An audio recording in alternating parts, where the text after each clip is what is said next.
ஸ்ரீ கர்க சம்ஹிதை துவாரகா காண்டத்தின் 9ஆம் அத்தியாயம். துவாரகாபுரி பூமிக்கு வந்ததற்கான காரணம் ஆனர்த்த மன்னரின் தவமும் அவர் மீது பகவான் ஸ்ரீ கிருஷ்ணரின் அருளும். பகுலாஸ்வ மன்னர் கூறினார், முனிவரே, நாரத மாமுனிவரே, 3 உலகங்களிலும் பிரபலமானவர், மிகவும் பரிபூரண பகவான் கிருஷ்ணர் வசிக்கும் துவாரகாபுரி பாக்கியம் பெற்றது. துவாரகாபுரி பகவான் ஸ்ரீ கிருஷ்ணரின் அங்கங்களிலிருந்து நேரடியாக தோன்றியதாக உங்கள் வாக்கிலிருந்து நான் கேள்விப்பட்டேன். பகவான் பிரம்மனே, புரி எந்த நேரத்தில் அங்கு வந்தது என்று சொல்லுங்கள். நாரத மாமுனிவர் கூறினார், அரசே, உங்களுக்கு நன்றி என்றார். அவர் துவாரகைக்கு வந்ததற்கான காரணத்தை கேட்டு, மக்களை கொல்லும் பாவி கூட தூய்மையடைகிறான் என்பதை கேட்டு நீங்கள் ஒரு பெரிய காரியத்தை செய்துள்ளீர்கள். மனுவின் மகன் ஷர்யாதி என்ற மன்னன், அவன் ஒரு சக்கரவர்த்தி பேரரசர். அவன் இந்த பூமியை 10,000 ஆண்டுகள் நீதியுடன் ஆட்சி செய்தான். அவனுக்கு 3 மகன்கள் இருந்தனர். நீதிமான்களை அறிந்தவர்களில் சிறந்தவர்கள். அவர்களின் பெயர்கள் உத்தானபர்ஹி, ஆனர்த்தன் மற்றும் பூரிசேஷனன். மன்னர் ஷர்யாதி கிழக்கு ராஜ்யத்தை உத்தானபர்ஹிக்கும், தெற்கே பூரிசேஷனருக்கும், முழு மேற்கே ஆனர்த்தரிக்கும் கொடுத்தார். பின்னர் அவர் தனது மகன்களிடம், இந்த முழு பூமியும் என்னுடையது. நான் அதை நீதியுடன் ஆட்சி செய்து பலவந்தமாக பெற்றேன். வலிமையானவன், எனவே நீங்கள் அதை பாதுகாக்க வேண்டும் என்றார். தந்தையின் இந்த வார்த்தைகளை கேட்டு ஞானமுள்ள நடுத்தர மகன் ஆனர்த்தன் புன்னகைத்து ஞான வார்த்தைகளை கூறினார். அரசே, இந்த பூமி முழுவதும் தங்களுக்கு சொந்தமானது அல்ல.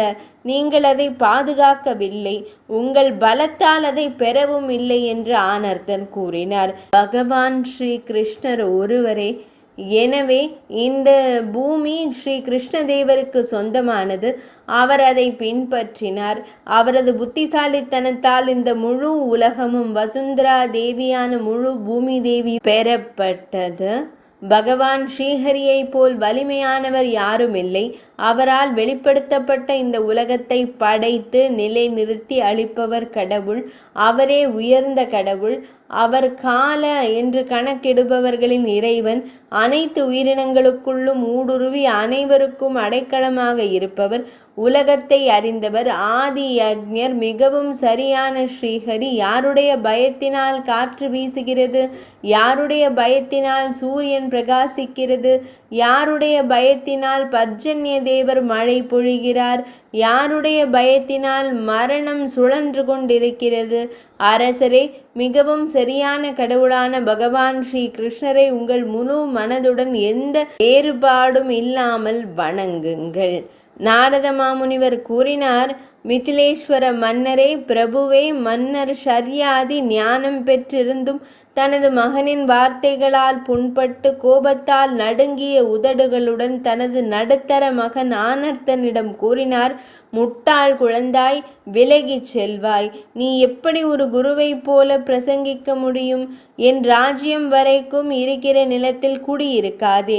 நீ வழிபட்ட சர்வ உதவியாளரான பகவான் ஸ்ரீ கிருஷ்ணர் உனக்கு புதிய பூமியை தருவாரா என்றார் மன்னன் ஷர்யாதி. நாரத மாமுனிவர் கூறுகிறார், மிதிலேஸ்வர மன்னரே, இதை கேட்டதும் மற்றவர்களை மதித்த அனர்த்தன் மன்னரிடம், தமது ராஜ்யம் பூமியில் விரிவடையும் வரை நான் வசிக்க மாட்டேனா? தனது தந்தை மன்னர் ஷர்யாதியால் விரட்டப்பட்ட அனர்த்தன் அவரிடம் விடை பெற்று கடலின் கரைக்கு சென்று கடலின் கரையை அடைந்து 10,000 ஆண்டுகள் தொடர்ந்து தவம் செய்தார். அனர்த்தனின் அன்பிலும் பக்தியிலும் மகிழ்ச்சி அடைந்த பகவான் ஸ்ரீஹரி அவருக்கு தனது வடிவத்தை காட்டி ஒரு வரம் கேட்கும்படி கூறினார். ஆனர்த்தர் விரைவாக கூப்பிய கரங்களுடன் எழுந்து மகிழ்ச்சியாலும் அன்பாலும் மூழ்கி பகவான் ஸ்ரீ கிருஷ்ணரின் தாமரை திருப்பாதங்களில் வணங்கினார்.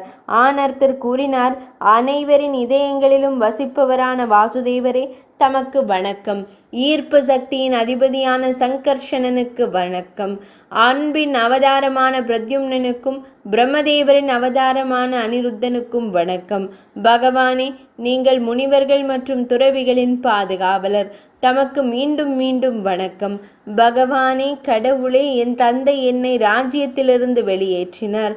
அதனால் நான் தங்கள் தங்கும் இடத்திற்கு வந்துள்ளேன்.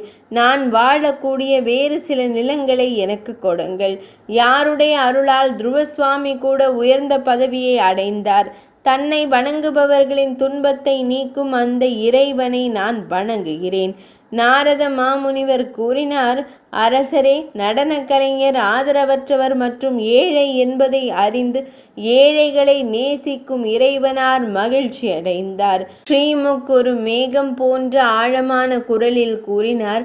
பகவான் கூறினார், மனிதர்களின் தலைவரே, இந்த உலகில் வேறு எந்த பூமியும் இல்லை.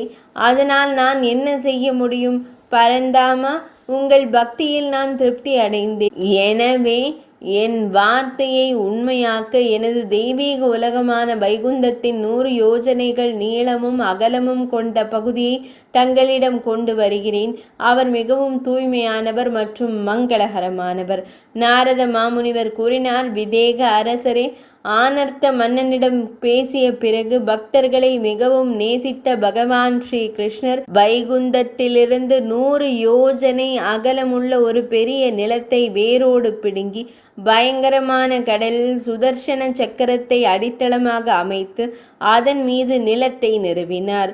மகன்கள் மற்றும் பேர குழந்தைகளால் ஆசீர்வதிக்கப்பட்ட மன்னர் ஆனர்த்தர் அங்கு 1,00,000 ஆண்டுகள் ஆட்சி செய்தார். வைகுந்தத்தின் மகிமையால் ராஜ்யம் நிறைந்திருந்தது. ஆனர்த்தத்தின் தந்தை ஷர்யாதி இந்த செய்தியை கேட்டதும் அவர் ஆச்சரியம் கொண்டார். ஆனர்த்தத்தின் அருளால் தான் ஆனர்த்தம் என்ற நிலம் ஆனர்த்த தேசம் உருவானது.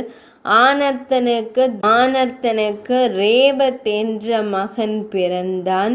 பண்டைய காலங்களில் ஸ்ரீசைலம் என்ற மலைக்கு ஒரு மகன் பிறந்தான். ஆனர்த்தன் தனது கரங்களால் அவரை வேரோடு பிடுங்கி ஆனர்த்தத்தில் நிலை நிறுத்தினார். ரேவத் அவரை அழைத்து வந்ததால் அந்த மலை அவரது சொந்த பெயரால் ரைவதகம் என்று அறியப்பட்டது. மன்னர் ரேவத் குஷஸ்தலிபுரியை கட்டினார். அங்கு நீண்ட காலம் ஆட்சி செய்த பின்னர் தனது மகள் ரேவதியை பிரம்மலோகத்திற்கு அழைத்து சென்றார். பலதேவரின் திருமண சூழலில் இந்த முழு கதையும் ஏற்கனவே என்னால் கூறப்பட்டுள்ளது. இந்த காரணத்தினால்தான் தேவர்கள் புனித நகரமான துவாரகையை முக்திக்கான நுழைவாயிலாக கருதுகின்றனர். இது ஸ்ரீ கர்க சம்ஹிதையின் துவாரகா காண்டத்தில் உள்ள நாரத மாமுனிவர் பகுலாஸ்வ மன்னர் சம்வாதத்தில் உருவான துவாரகாபுரி பூமிக்கு வந்ததற்கான காரணம் என்ற தலைப்பு கொண்ட 9ஆம் அத்தியாயம் இனிதே நிறைவடைந்தது.